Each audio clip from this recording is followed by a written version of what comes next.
here with another profiling session that I decided to record. This time I'm not letting you guys know what the type is in advance, but I want you guys who are in the either if you're watching like during the premiere right now or if you're watching post premiere, I want you to be able to watch and try to like practice guessing like what type this person might be.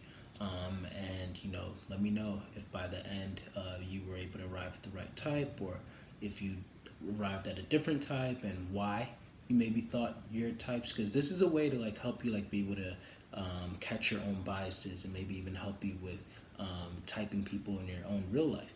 For example, and seeing all the different ways of how like types can come out. As well as, of course, showcasing how my profiling sessions go like, because I know that everybody kind of does their typing sessions differently.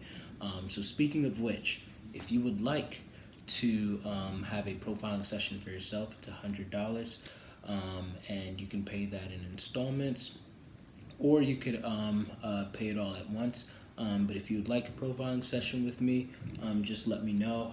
Details are in the description below, but you can just email me with the title profiling session at dz2blessed at icloud.com, and I'll get back to you as soon as possible. Like, just email me title profiling session, let me know your name, time zone, and days that you are available so that we can get that popping. But without further ado, let's check out this profiling session and let me know what you guys think. Awesome.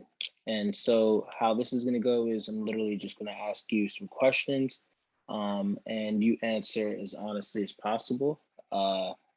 I might not have to say this to you, but just in case, like if you know about type, like sometimes people try to answer in the way that an ESFP would answer kind of thing. And it's like, obviously, like if you want the most accurate results, try not to do that. But also at the same time, if you really do, really resonate with that, then of course, like answer that way. Like don't try to avoid that way either. Just as long as it's authentic and real to you, then that's what I'm going to reflect to you. And at the end, I'm going to be like, all right, this is what type I believe that you are based off of everything that you've told me. Let's go through this. That's the verification process, just so that we can make sure, like, okay, does this actually match up with, what you were trying to tell me? Is there some things you have to clarify, whatever? And at the end of the day, the goal is to have us both on the same page. Like, yeah, I really do believe this is my type, rather than me just saying, this is your type, point blank, period. Make sense? Mm-hmm. Awesome. All right, cool. Do you have any questions for me before we start? I'm ready to jump in. Okay, cool. So the first question I'm gonna ask you is one that I ask every client that I profile, and that is, what is something that you love to do? And when I say that you love to do, I mean that you love to do so much that the only reason why you stop is because you're absolutely exhausted. Otherwise, you'd go on indefinitely. Mm. Having deep, heartfelt, emotional connection and conversation. Yeah, like if I'm up late with someone and we're having like a really significant and like feeling very connected and talking, like I could stay up all night doing that. Nice. Okay, cool. Any close seconds or any others that you might have?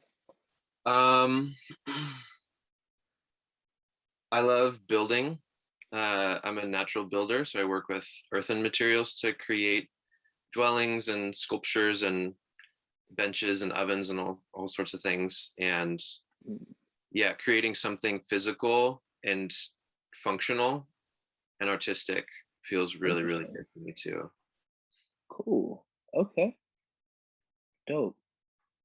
And anything else? I just try to run this one dry just in case. If there's nothing else though, then it's cool. Mm.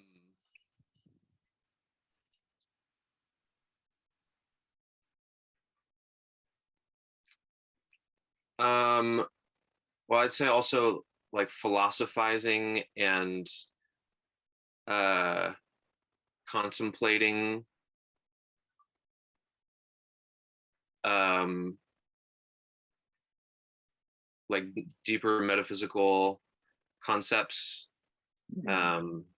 and psychology and things like that. That's another thing that really lights my fire. Gotcha. Okay. Dope. All right, that's a pretty good list so far. Cool. Um, what is it about the heartfelt, deep emotional connections that you like so much? And I feel like, it could be self-explanatory, but I want to hear from your own words. Yeah, yeah. Mm, feeling held and seen by someone in a really deep way, feeling that I can like really put my full self on the table and be received, and then being able to offer that to someone as well, and like witnessing someone else experience a sense of healing through that space feels really, really good to me. And like entering into vulnerability with another person, um yeah, I think the healing that can come from that feels so good to me. It's beautiful. Have you always been this way? I think I have. Yeah. Yes. Yeah. I respect that, especially coming from a male. I feel like that's a lot of times uncommon. Mm, So yeah, personally, I respect that a lot. thank you. And about building physically, what would you say that you enjoy about that? Mm.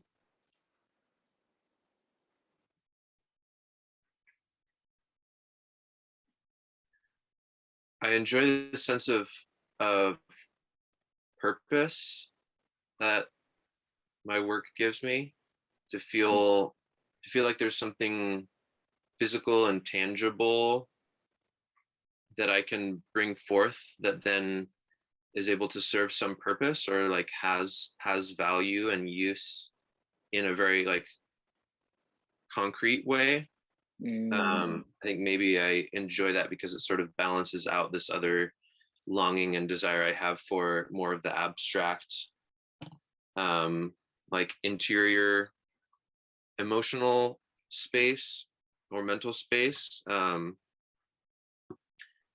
Yeah, and I enjoy like the physical, like sensory component. And then I also just really enjoy like the feeling that I have of accomplishment after like leading a workshop and completing some project, um, and like witnessing other people feel lit up and excited by the work, and being able to inspire other people to feel capable to create and inspired to create. All of those weave in to that. oh, how did you get into that? I got into it when I moved to a property that has a bunch of earthen buildings on the Mm, land, and was able to just kind of like jump right into helping out with some of those projects, and I just fell in love with it. nice, Yeah. Yeah, nice, and speaking cool. of like the sensory aspects, there's like it feels it feels so amazing to like literally be like mixing the clay and the sand and the straw like with my hands and feet, and like putting it on the wall and using the trowels to make it all smooth. And like there's something about like connecting with with earthen materials in that way that's also really grounding for me. Gotcha. Cool. All right. So next question. If I were to go to some of your closest friends or family members, anybody who you feel like actually knows you, maybe even some people who don't know you, things that you may not even agree with, and tell them like, hey, I'm profiling Autumn. What are some things that you can tell me about him? What would they tell me? Mm, what a great question. um, hmm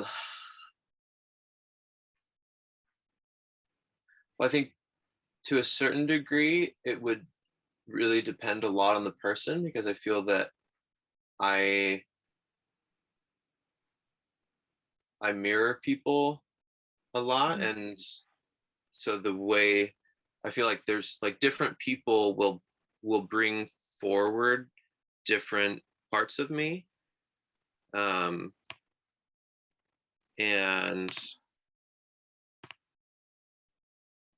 but some things that I think are pretty consistent throughout is I think people would, and I have had people affirm to me my uh my gentleness and my kindness and my intentionality in friendships and in Mhm. connection, and um hmm, my joyful spirit and um positive and encouraging outlook on life. um I think people would say, a lot of people in my life would say and have said that they feel very safe with me and seen by me and able to be themselves without fearing that I wouldn't receive them, and just like trusting that I'll accept them. Nice. Cool. Yeah. Yeah, that's dope. Um, are there any negative things that you think they'd say about you? Which, if you Mm, don't, then that's totally cool. Just I won't think anything of that. yeah, no, totally. Hmm, there's definitely times when I can feel very like, how do I say it? Like when I feel that I logically understand something, Mhm. I can get like very like, I don't know, like stuck in that. Um, how do I say this?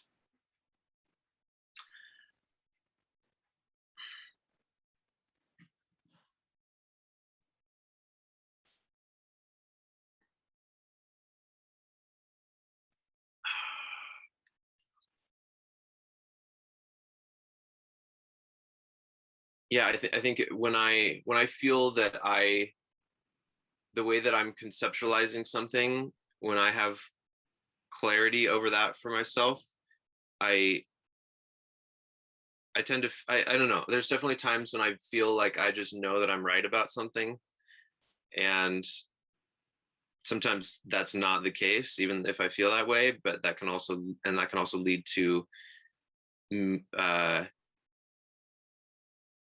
maybe me not always being open to hearing how someone else thinks about something. I think I'm more open to like, if someone's like, I'm feeling this way, it wouldn't be characteristic of me to like shut them down or tell them they shouldn't feel that. Mhm. Um, but there's times where if someone's it disagrees with me ideologically or conceptually, I can get stuck in that. And so I think there's definitely moments where that happens and I'm maybe less graceful than I would want to be. Gotcha. Question on that actually. Would you say that when you get into those spaces, um, it's because you feel like, I mean, I know that you said that it's more like ideologically and conceptually, but would you say that it's like more of like a no, I've really thought through this and this is where I've gotten to, or is it more like a it's so obvious, like come on, like actually like you guys are the ones who are like thinking too deep into this. This is just what it is. That's a good question. I think more of the former, more of Mm, like like me wanting to say like no, just like I've thought through this and I understand it, and like that's just how it is, maybe. Hmm. Okay. Yeah. Yeah.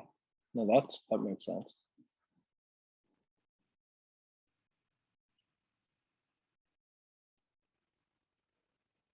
All right. So now I'm gonna ask you, how would you describe yourself? And you can repeat some of the things that others have said, or you could maybe add a little bit more, maybe even disagree with some of them. Like, yeah, some people, they saw me this way, they see me this way, but I think, you know, Mm, yeah. mm.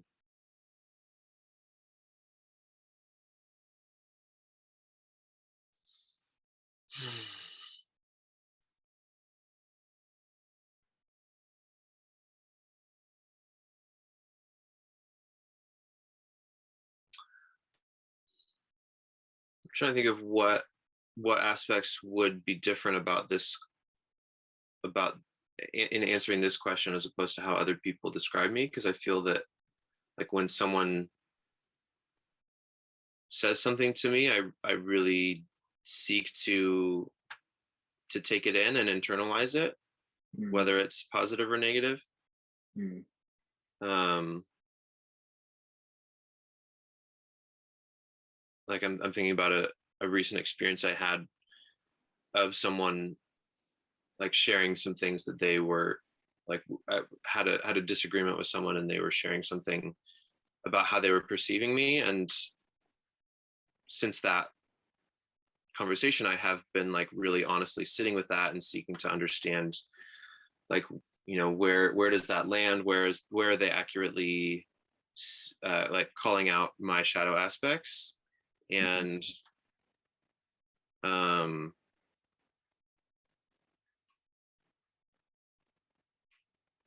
so I think most of the things that, I don't know, I feel like most of the things that people say to me would be also things that I would say about myself, because it's almost like one and the same to me. Like how other people gotcha. perceive me Hmm. feels like a core component of who I am. Got you. Yeah. Yeah, that makes sense. Cool.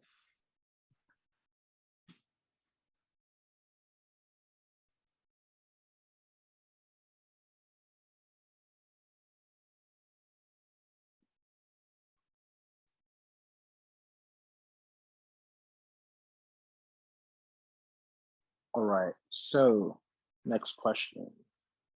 How would you describe your childhood, like how you were like as a child and your overall like upbringing? Mm.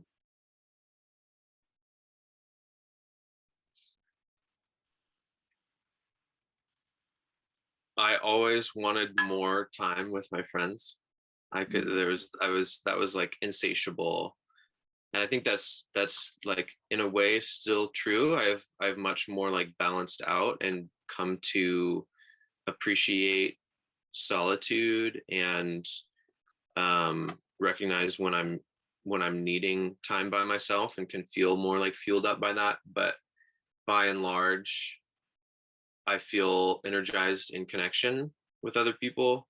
mm, And as a kid, that was particularly forward for me.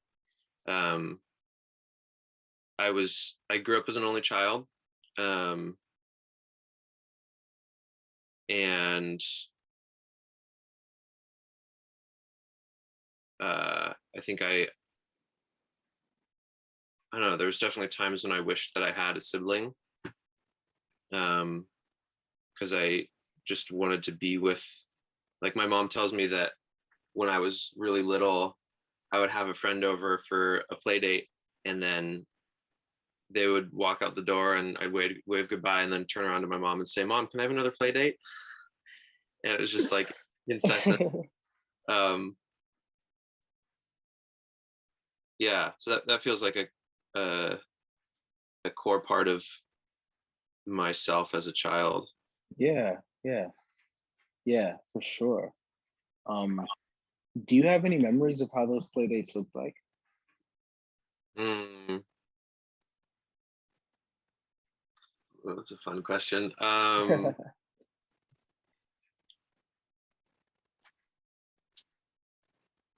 Yeah, I was never into like playing pretend.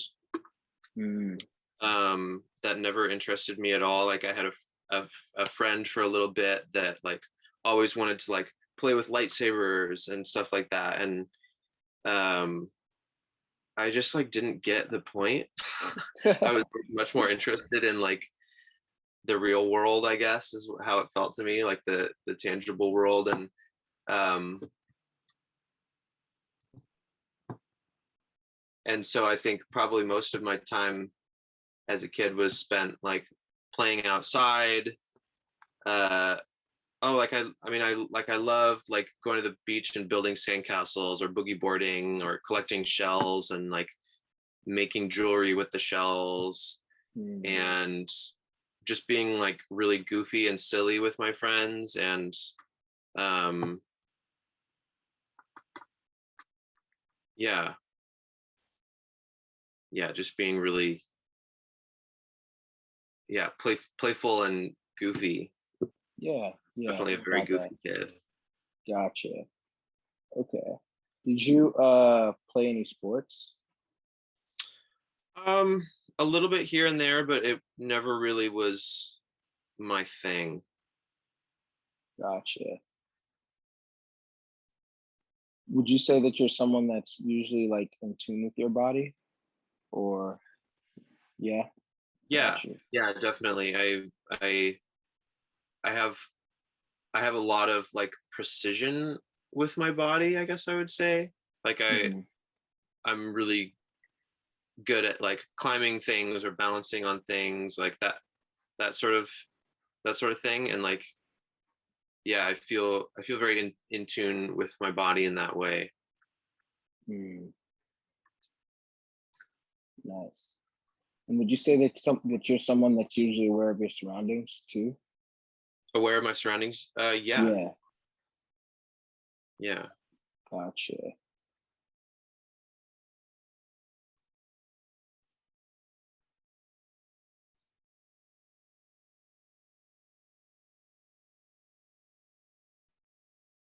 Uh,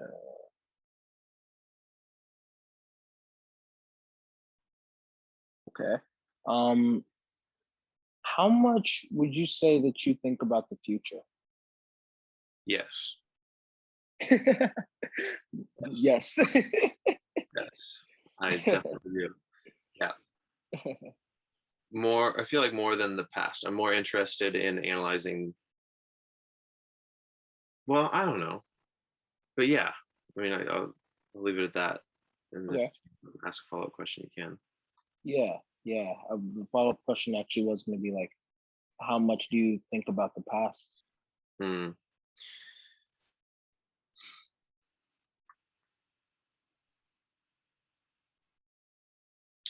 Yeah, I don't know. I feel like I almost like when I'm thinking about the past, it's more of to help or to assist my like present state or my projection into the future. Like I'm thinking Mm, about like if I'm reflecting on like a conversation that I had with someone, it's probably tied into the conversation that I then want to have to follow up with them.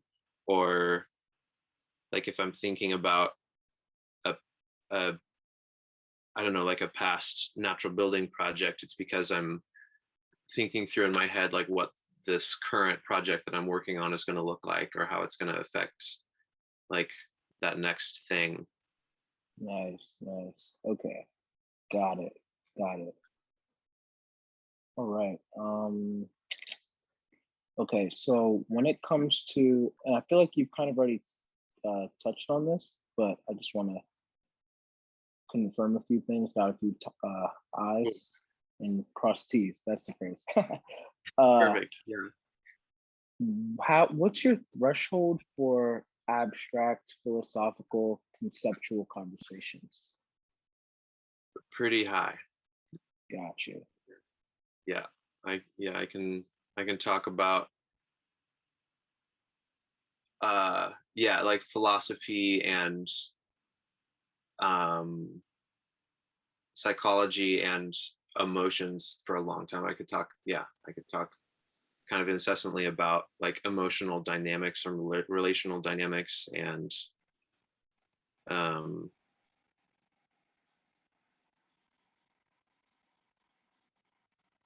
yeah, or like, yeah, interior emotional experiences, and like Nice. how that relates to like my psyche and my understanding of myself and the other person.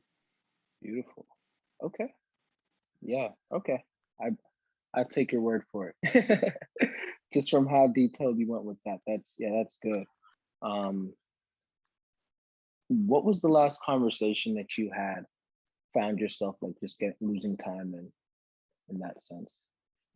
Say the last conversation where I felt Like myself. you kind of like, yeah, like what was the last conversation that you lost a lot of time in? Like you lost uh yourself in. uh-huh Oh man, that's been 3 hours. Just yeah, what was that about?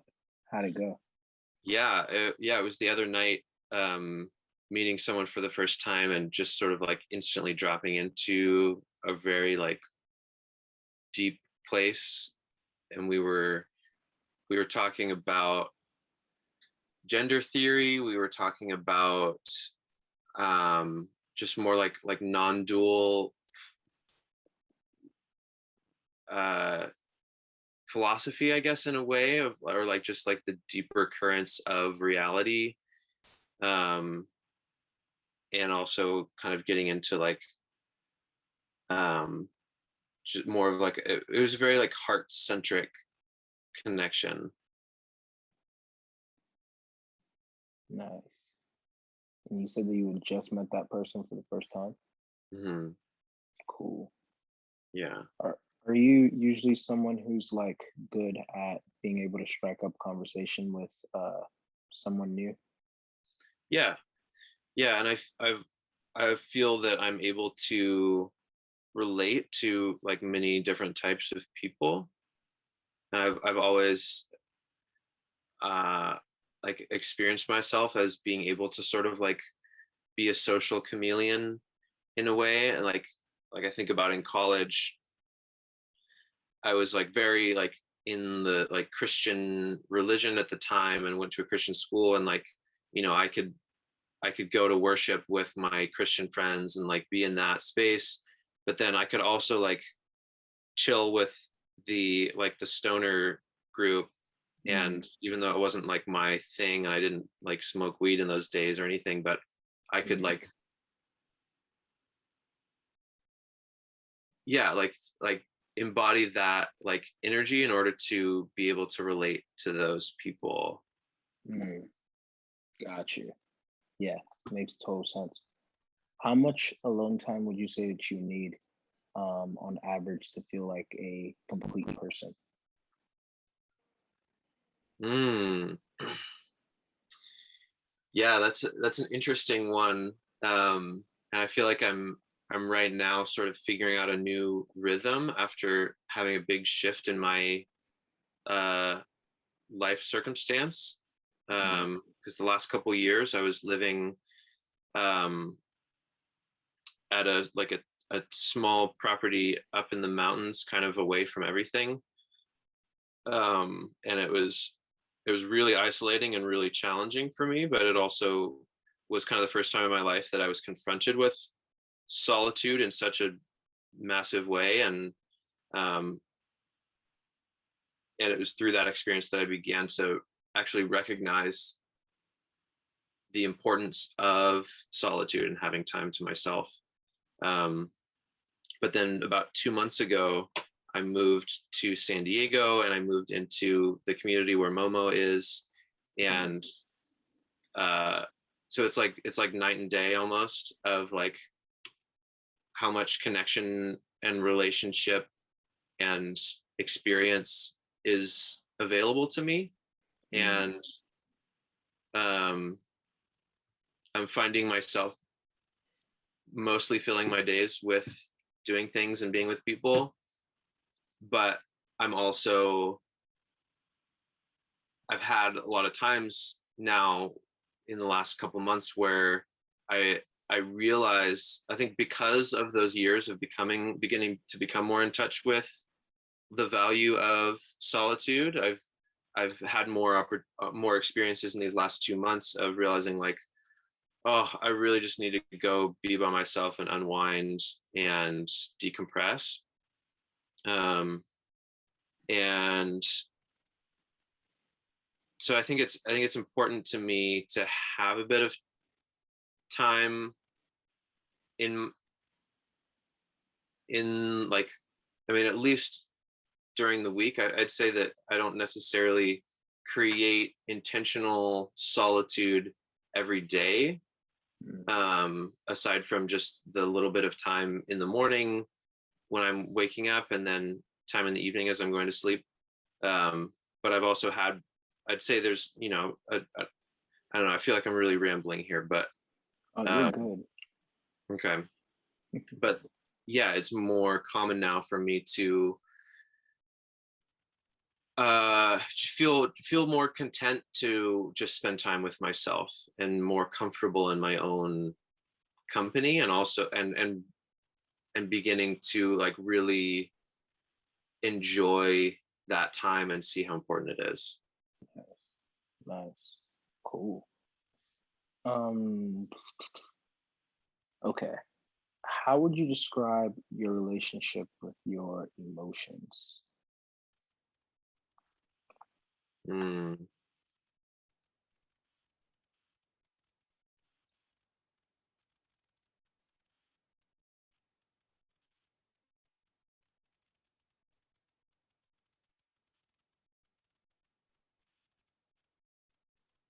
Hmm. Well, the first thing that came up when you asked that question is that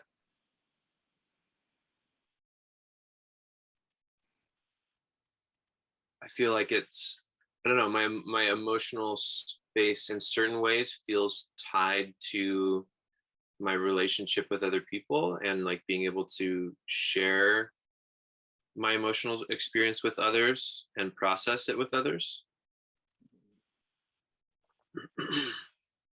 And historically, it's been a lot easier for me to like really get into like the depths of my emotion if I'm excuse me, if I'm sharing it with another person. Like it's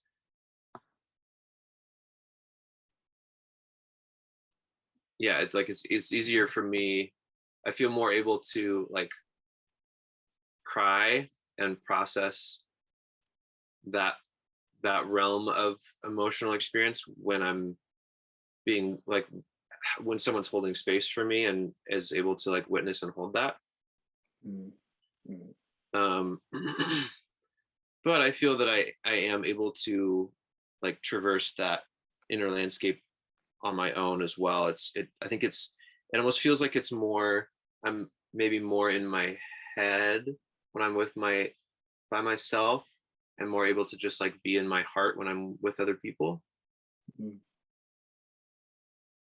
Interesting.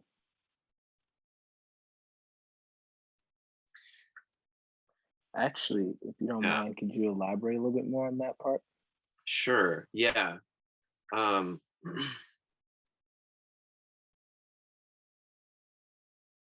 don't know. I mean, I feel like it depends, because well,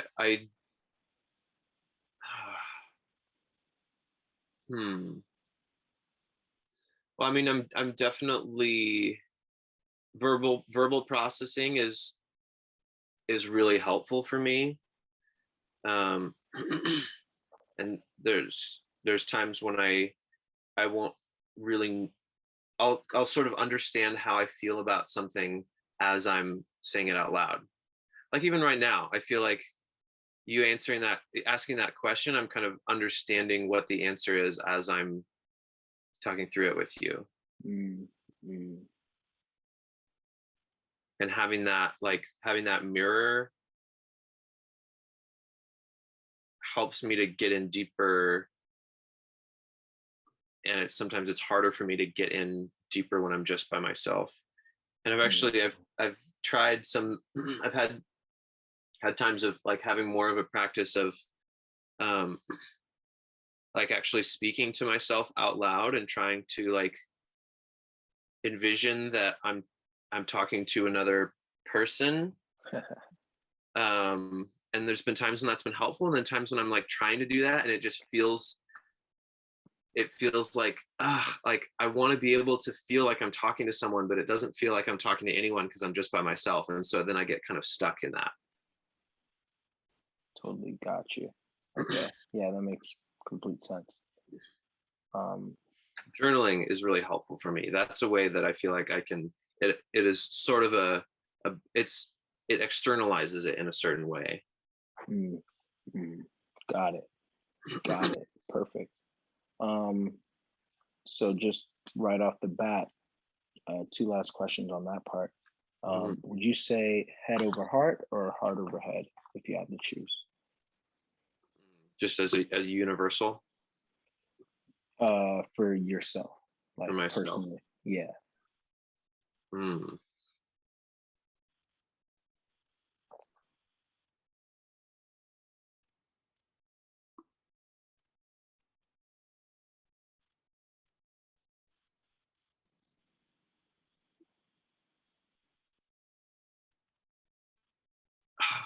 don't know.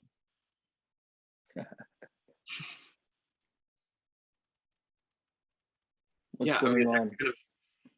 Go ahead.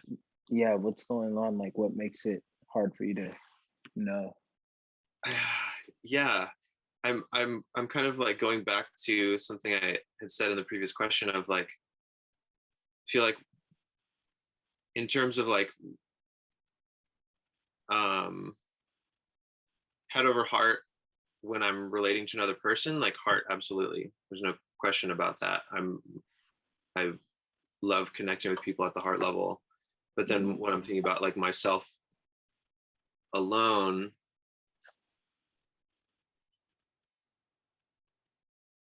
I think I spend time in my head when I'm alone. And so it's like I want to answer heart over head, but I feel like sometimes the answer would be head over heart. Okay. Yeah, no, actually that makes perfect sense. Yeah. Cool. All right. And kind of just like wrapping up here.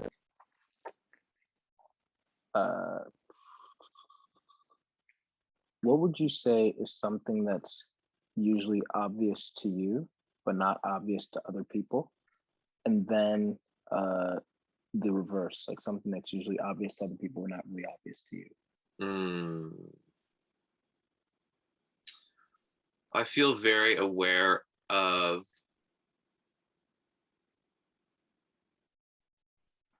relational dynamics and emotional dynamics. Like if I'm in a group of people, I feel like if someone is feeling a certain way, I feel very aware of that. And I've definitely had moments where I feel frustrated with feeling like someone else is not seeing that, or the group is not aware of a certain dynamic, or like no one's speaking something that I feel like needs to be spoken or acknowledged. Cool. And then the flip side, what is something that is obvious to other people that isn't always obvious to me? Yeah, like, dang, how do I keep on missing this? Is everybody in on this except me again?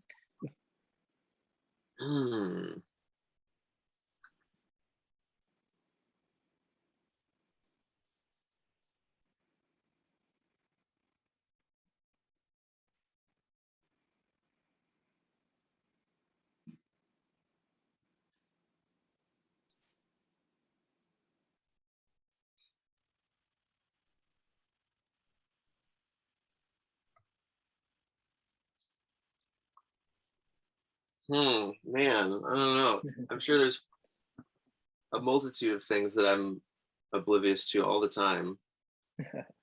Yeah, by nature, this one is a little bit harder. So Yeah, maybe if it yeah, helps, yeah. I'm trying are to there think of things like that go. like where other people maybe like told you something, and then you're like, oh wow, like that totally was not even on my radar. Like, do you remember any moments like that? Hmm.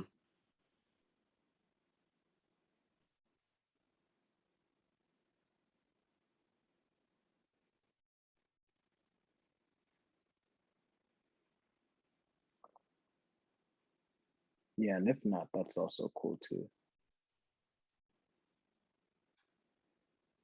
I feel like I should be able to have an answer for this, and makes me feel a little bit silly for like that I should have the self-awareness to have an answer to this question. Because there's undoubtedly an answer, but nothing is coming to mind really in the moment.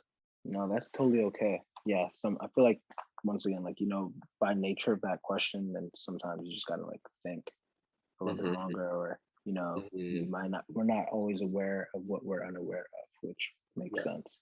Yeah.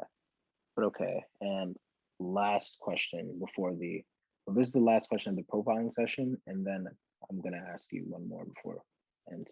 But Cool. knowing that every individual is obviously an individual, and unique and special in their own way, would you say that you are someone who usually kind of like, it's like, yeah, no, I'm kind of like most people? Or would you say like, nah, I'm definitely like alien in some way? Which is not to say that you're superior, of course, but you know, Hmm. and why, of course, yeah, Hmm. or around that. I definitely feel joy in my uniqueness Mm. and see my uniqueness. Um,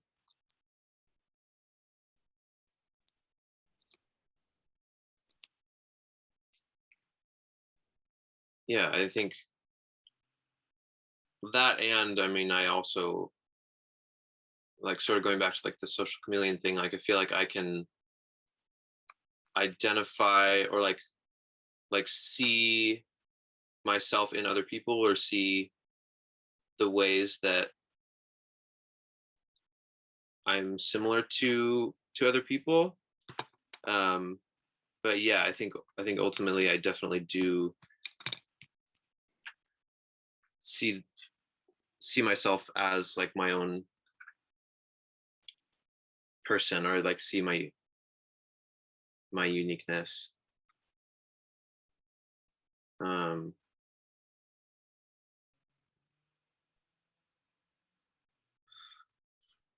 hmm. And then the other part of the question is like, in what way do I see that? Yeah. Hmm.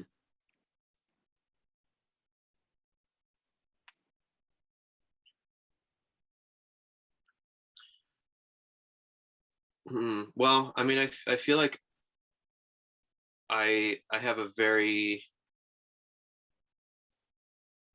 I have a lot of longing for emotional depth that I think is unique. Mm.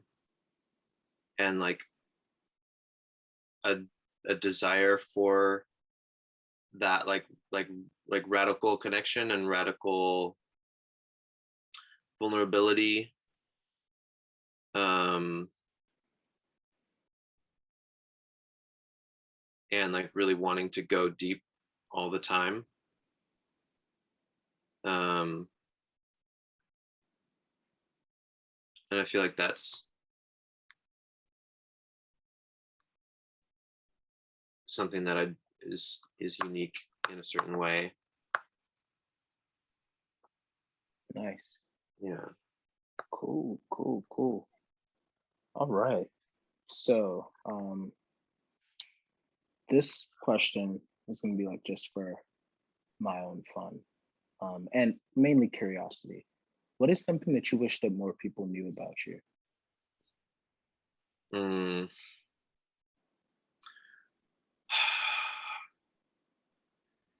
Well, the first thing that comes up is wishing that more people like truly understood and internalized my gender identity in the way that I experience it.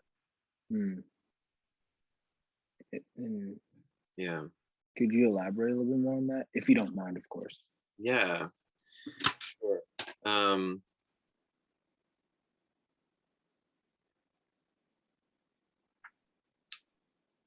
Well, I identify as gender nonconforming, and non-binary is a term I use as well. And but my experience of my gender is also like very like it feels very rich and fluid, and I think it's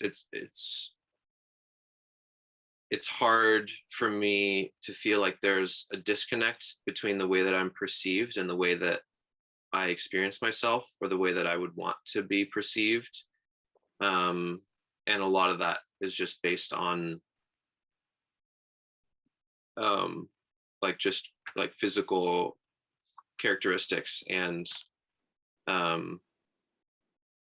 it's like a, a lot of the time I present definitely more like androgynous and femme, and that isn't always like seen or received by people. I think you cut off. Oh, can you hear me now? Oh, sorry. Okay. Yeah. No. My AirPods. Could you just repeat that last part? I Yeah, think it died. Yeah. sure. Yeah, no problem. Yeah, so what am I really trying to say here? I I feel like if I were to like truly share with the average person how I feel about my gender, they wouldn't understand. Mm. And I have people in my life that I can share that with, and that I feel see me in that. But yeah, that's not always necessarily something that I feel that people are accurately understanding, or fully seeing me in that way. Got it. Perfect. Yeah, I respect that, by the way. Thank you. Yeah, like that's something that I've honestly, like, it was a low key kind of like a foreign concept to me, especially growing up in a Christian community. But as I've, been continuing to like gather perspectives on things of that nature, or I, ideologies of that nature, like I've been starting to really see like a lot more from that perspective. And yeah, it's something that I've been like really just, yeah, growing in. So yeah, I respect that. That's all being said pretty much. Yeah. Yeah, no problem. Okay, so my actual final question is a question that I always ask people who I have a feeling that you are at least like a little bit familiar with Myers-Briggs.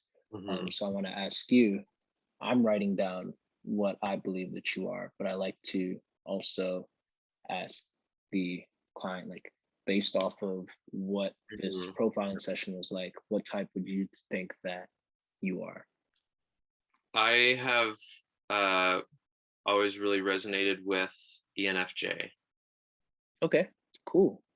Well, that's great because yeah, I definitely came to the exact same conclusion. Yeah. Yeah. Yeah, the last thing I saw was you held up the paper, you said ENFJ. Did you say anything else after that? Yeah, I pretty much was saying like I kind of caught that early on in the session. I feel like the way that which you might even relate to this to an extent, but like me being an ENFJ myself, Mhm. I it's like I have this pattern of interpersonal dynamics. And then now I'm like at a point where I'm doing like 3 to 6 profiling sessions every week as my like full-time job. Wow. And so it's like, okay, I'm seeing 100 different ways that INFPs can come out, and like my intuition, my NI and my FE. Are you familiar with cognitive functions? Yes. Okay, cool. So then, yeah, when I go through this, and it'll be smooth and easy then. But yeah, my NI and my FE kind of like comes together, and it's like, okay, this is all of the dynamics of INFPs that you've been with, who you become when you're engaging with these people, the kind of interactions that they have, and these are the patterns between all of them. And immediately, like, so then you then get to like see what kind of energy that they have, what kind of energy the ISTPs have, what kind of energy the ISFPs have, and what kind of energy the ENFJs have. And yeah, just from immediately like hopping on and everything, I was like, click, okay, interesting. But I'm gonna hold that over here. That's FE and I. But when it comes to profiling, what we really want is the SETI, because it's not just about what my intuition is saying. It's about, okay, what does the paper say? What will you say? You know, even if it's going against my intuition, that way other people can see it, even if, and even trying to prove myself wrong, which I asked you a lot of open-ended questions, and they all just kept on pointing right to that. And then finally you at the end saying like, yeah, this is what type I think I am. It's like, all right, so then yeah, I'm on the right path. Um, yeah, and especially when it's my own type, because then it's like, of course, like, you want to make sure you're not biasing in any way, over identifying. For Yeah, sure. so all of that to say, like, totally ENFJ in my opinion, all the way. And from what I can see, a very healthy one. You're definitely like growing and maturing, especially with coming into learning more about like the value of solitude and everything, and how you speak. Even you're not quick to respond. You take time to reflect, and you're not like rushing. You're allowing yourself to be able to give like a more thoughtful answer. You're playing out the simulation, from what I can tell, like, okay, what is going to be the repercussions of this response or whatever. You're making sure actually that you respond rather than react. And I'd imagine that's something that you're doing in most situations. um, so I think that's dope. But yeah, so just to go through this, when I asked you about your flow question, funny thing is that um, ENFJs, when I tend to ask them the flow question, like, what is it that you love to do so much, whatever, including myself. Like, if anybody, like, sometimes people ask me, like, oh, curious, like, what would your question be? And I always say soul spelunking, or pretty much like depth and intimacy Soul of spelunking. connection. That's so good. Yeah, like anything that pretty much, just like exactly what you said, the first thing that you said was like heartfelt, deep emotional conversation. And I respect that you made it very clear what kind of connection that you go for. There's a difference between, and it's not to say that any of the other ones are cheaper, but it's just, to clarify which one that you're interested in. There's a difference between heartfelt, deep emotional connection and conversations versus, out to maybe like a party with somebody else, or just like, maybe like playing video games together with another friend, or whatever that might be. Like, all of these are like really different ways, or playing sports with someone, stuff like that. It seems Yeah. like, and you even said, like, like you're not really like that into sports in that way, which to me I could see more as like a preference for introverted intuition as your secondary function, as opposed to like your extroverted sensing. Although when you were younger, I could see also how, like, from your childhood, you said that, number one, you said you always wanted more time with your friends. So that was like also like this FE thing, like FE, especially in ENFJs, it's about depth of connection.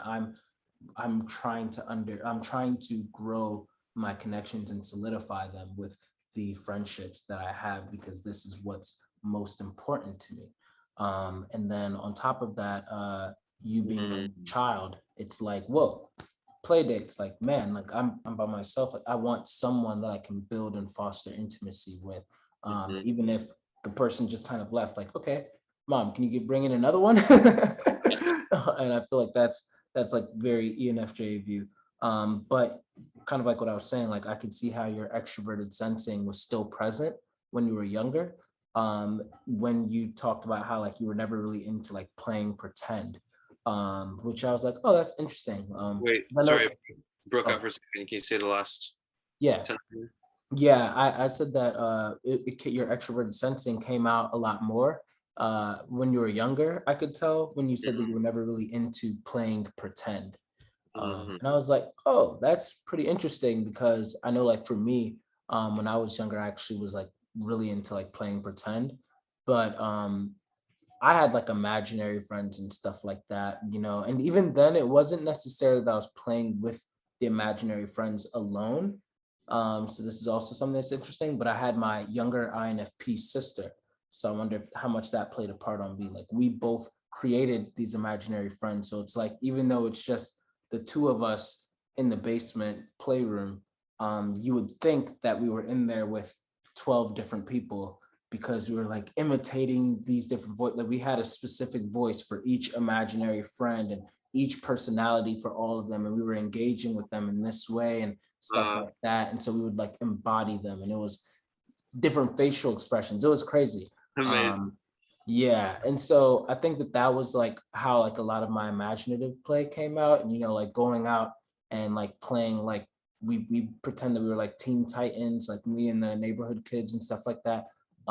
But yeah, I could see how like with your SE, like it was more like, oh no, I mainly like playing like on the beach, you know, and you know, like building the sand castles and you know, like boogie boarding and stuff like that. So you're like more interested, like you said, like in the real world. But that, of course, like, you know, that's like one of the only situations where it seemed like you preferred SE. And of course, like that was when you were younger. So when we're younger, then our second function, it's not that it's not apparent at all, Mm, but it's less that developed. our tertiary comes out still a little bit more as the secondary function, especially if it's an introverted function, is starting Mm, to develop a little bit more. So mm, as like, you know, I continue to talk to you more and everything, as you continue to grow, it seems like your introvert intuition started growing and outgrew that tertiary to the point where it's like, yeah, you're very imaginative. You're very like you have a rich inner world from what it seems like. And going back to even your emotional state, which was very interesting conversation over there. When I asked you about like your relationship with your emotions, everything seemed tied to relationships with others, mm, which is very common for extroverted feeling types. mhm, Yeah, like they, in fact, coincidentally, I actually posted a video recently, and the video was Are ENFJs emotional? And in the video, I talk about how I cannot speak for all ENFJs, but personally, when I'm by myself, I personally do not feel anything.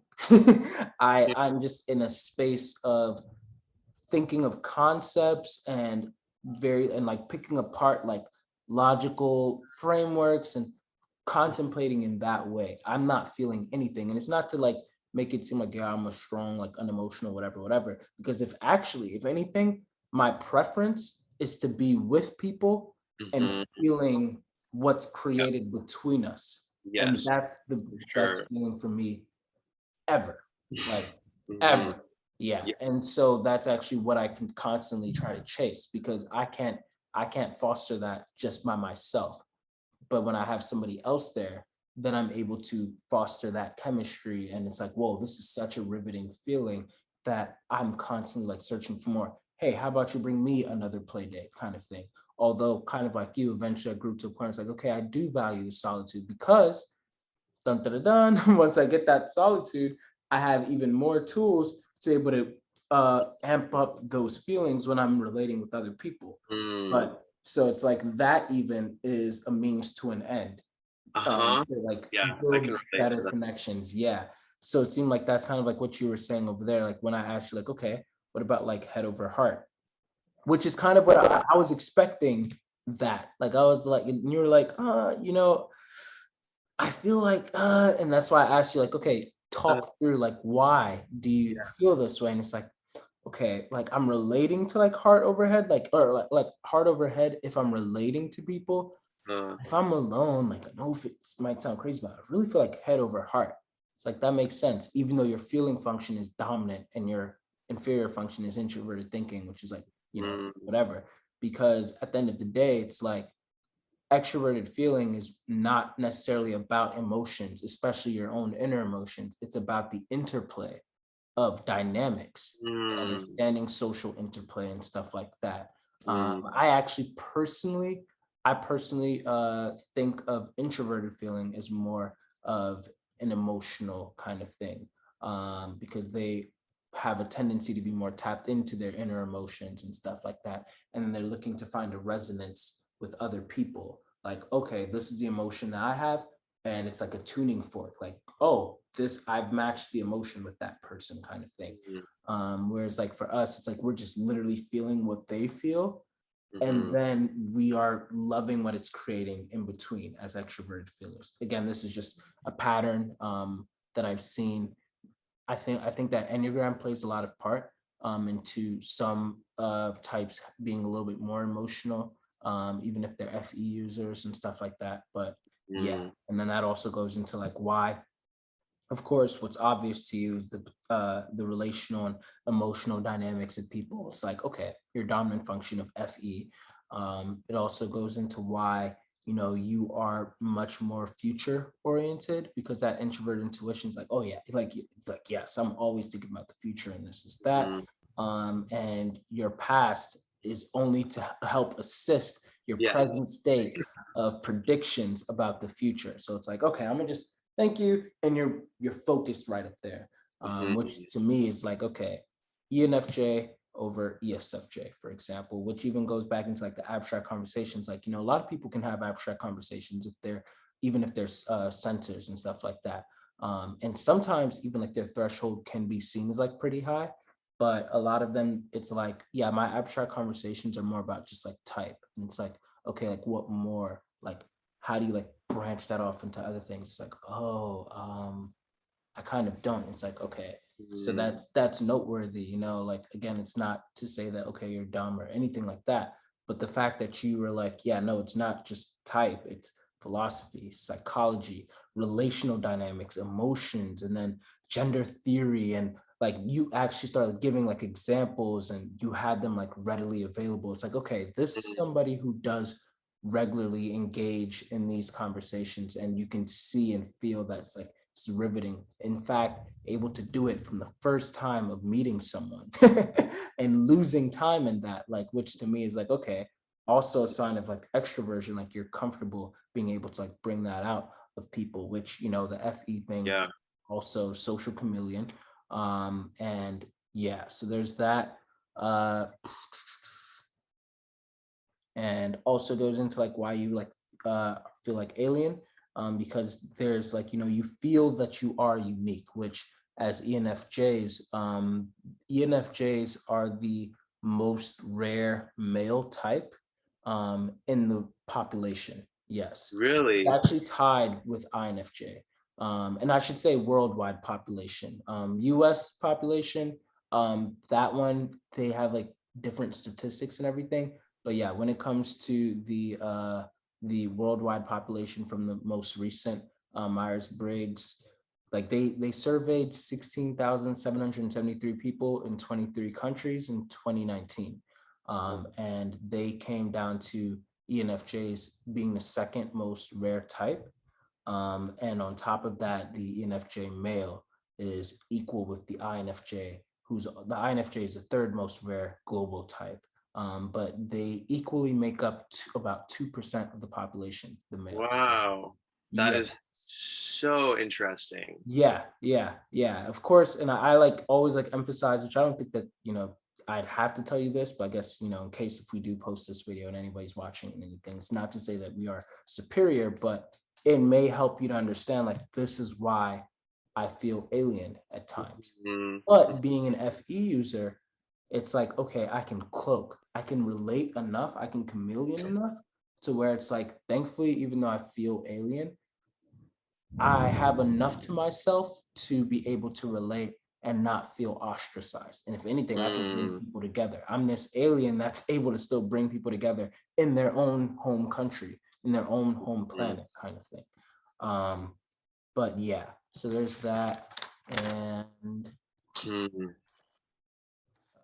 Yeah, and of course, lastly, like the way that others describe you, gentle, kind, intentional with relationships. That's a very big thing for ENFJs. That FENI is like, okay, where's this relationship going? Obviously not a good place. I'm just kidding. Yeah, where is this relationship going? And how can I continue to foster it and guide it toward a place that's, going to be like whatever. And then a positive outlook of the future, which is usually like good for an intuitive, like somebody who has like intuition like high. They have a good outlook of the future a lot of times, especially if a judge. So like people who have that intuitive function second, they can usually like utilize it more as a tool because they have a judging function up top that's able to like help them guide and navigate throughout the world. Mm, And people mhm. feel safe with you and even seen by you. That FENI combination, once again, it's like that's very common for people to like, because now you create a space where they feel comfortable, but then you use that FE and the NI to pierce into, okay, what are you really thinking? What are your real thoughts about yourself? All of that. And they feel free to like kind of like bring that up to you. But something that you could possibly like run into is, when it comes to our lower functions, we have a tendency to like kind of like if we if we if we are in a place of stress, then we'll go into our lower function. And sometimes if we're in a place of play, then we'll go into our tertiary function. So for you, your inferior function of introverted thinking, that could have been a place where like you get tripped up, where he's like, okay, you can be like overly certain about a certain, like about a perspective Mm, ideologically. And it's like, okay, I've thought through this perspective. And it's like, even though my TI is inferior, I've really thought through this very heavily. And it's like, I'm not certain about a lot of things, but when I am certain, I'm going to dig my yeah, heels into the ground kind of thing. yeah, yeah. And so like I feel like that's a lot of like, TI inferior kind of things. But like obviously the more that you allow yourself to be open to other perspectives, of course, then you're able to still be able to build upon that and maybe even help guide people to see Mm, the math that you went through. And a lot of times, like for me, I just kind of tell people like how I came to my conclusion. And at the end of the day, I never tell people whether they're wrong or right. It's just, mm, I think that if they're a rational being and they see my math and they're like, oh, that's right, then they'll come to that conclusion on their own. But just in mhm, case if I'm wrong, then, I'd love to like see. That way I don't really like plant a flagpole like just around like anywhere. mhm, Um, mhm, but yeah, and of course, once again, like how other people like see you. You said that how others perceive me is a core component of who I am. mhm, You mirroring people a lot, so then you bring forth different sides of yourself to like different people. And once again, like kind of like what I said in the beginning, like you being an ENFJ and like having that kind of like vulnerability and that seeking for heartfelt connection, everything like that. I first of all, hopefully I wasn't like offensive like when I said like oh like I respect that, especially like as an ENFJ man.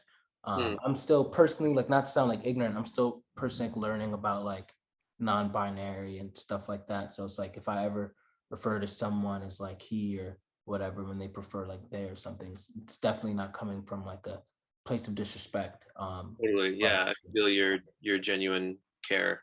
yeah, awesome, cool. Yeah, but yeah, like so that was something that's like, okay, this makes sense, like um this is something that ENFJ men often like would struggle with. And so it would also make sense that like, like the gender norms, like, because most people would probably like think of the ENFJ male as feminine in many ways. And a lot of ways, like, yeah, they are, because, FE, according to like gender, is actually like characterized by over 50% of the female population. So it's like a vast majority, over 50%, I should say. Mm, And so it's like, okay, like then obviously men who are like using this function like as a strength, then they can be seen more as like, like reminding people of like the majority of like women around. And then FE, looking at how people view society and everything like that, it's like, okay, FE is looking like, okay, this is how society thinks that men should become like. So then a lot of times they could kind of like latch onto that and be portrayed in a different way. But then that introverted intuition is like, why does it have to be this way? Why can't I just change it? And you know Mm, what? I have influence, I have power in this way. I can reinvent the wheel of how we interact with each other. And I can present myself in this fashion. We can like tear these down and just show up the way that we are. And if people think it's feminine, or if they think it's masculine or whatever, doesn't matter, because I'm still me. And I mm, think that's where like you really get like that inner security, which I see with you. Like it's very grounding. So thank you. yeah, what do you think? It all feels very on point. Um, yeah, there's something that felt surprisingly like helpful and relieving in an interesting way. Like when you were saying about FE, like the rarity of the ENFJ type, because there's definitely been many times in my life when I've felt like I'm the only person that has the amount of like relational longing that I have. I feel the exact same way. Mm, Trust me, all my life. Even like this is actually why I think I've latched so heavily onto type, because mm, that's what helped me be like, oh, this is why I'm the way that I am. And mm, nothing's wrong with me. I'm not mm, actually effeminate or whatever. Like I it's because I'm wired this way. And that's not a problem. But yeah, I definitely feel you on that, mm, man. mhm. Yeah. But cool. Well, I'm glad that resonates with you and we came to the same conclusion. You have like Love any all your further questions? questions. Yeah, Oh such yeah. insightful questions. Yeah, it was great for me too. Like, like, because like I said early on, I kind of had like a strong inkling, like, I think I'm speaking to an ENFJ. And being an ENFJ myself, it's like, okay, like this is another opportunity to like see another way how an ENFJ can show up, some Mm, similarities, some differences that we might have. So a lot of questions even like kind of like asked for fun, just to like confirm, but also like to be like, oh, interesting, like, so like the imaginative thing, which was probably like the only thing that I was like, huh, I probably don't relate like too much that, like almost like everything else. It's like, yeah. Well, also that and like the building physically thing, you definitely have like more of a SCTI mhm, hands-on kind of approach than I do so far, because like mhm, the mhm. biggest thing I'm proud of like building was a bionicle. Yes, I played with those as a kid too. Yeah, yeah. I only built one. It took me a long time when I was younger. I built one and I was so happy that I just left it. And I don't know where it is right now, but I know I never took it apart again. Uh-huh. And that was it. Yeah. But other than that, like I heavily related to like a lot of what you were saying. I'm like, yeah, Mm, this is really cool to see another representation of an ENFJ. Um, mm, yeah, mhm. yeah. So do you have any final questions or anything? Or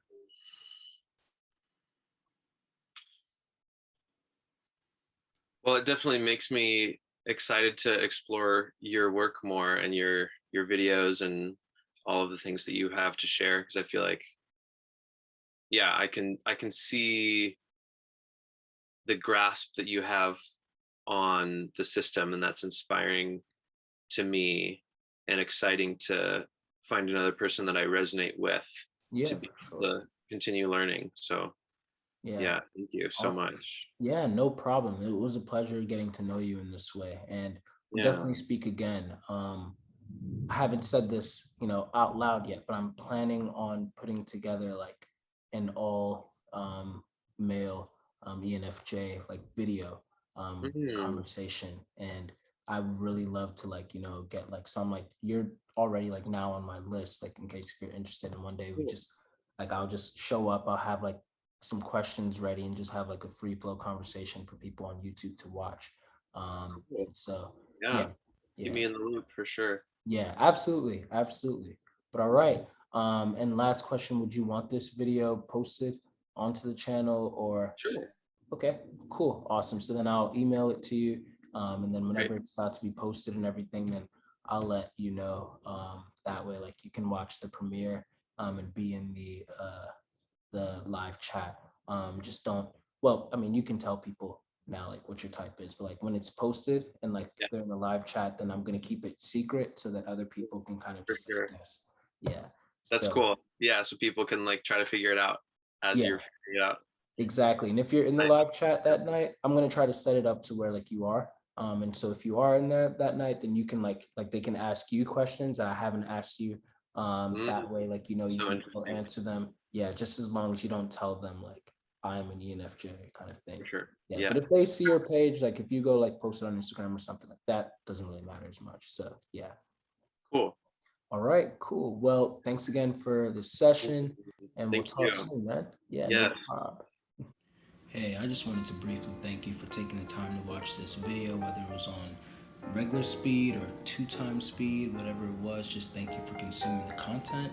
And around me, you should be able to see a few little buttons and logos for other recommended videos because, I make good content, new ones, but then I also have some really good old content too that you should probably check out. But make sure that if you really like this video, feel free to subscribe, to share. It really helps this humble channel to expand and reach more people and ultimately help more people. So once again, thanks for watching and hope you have a great rest of your day.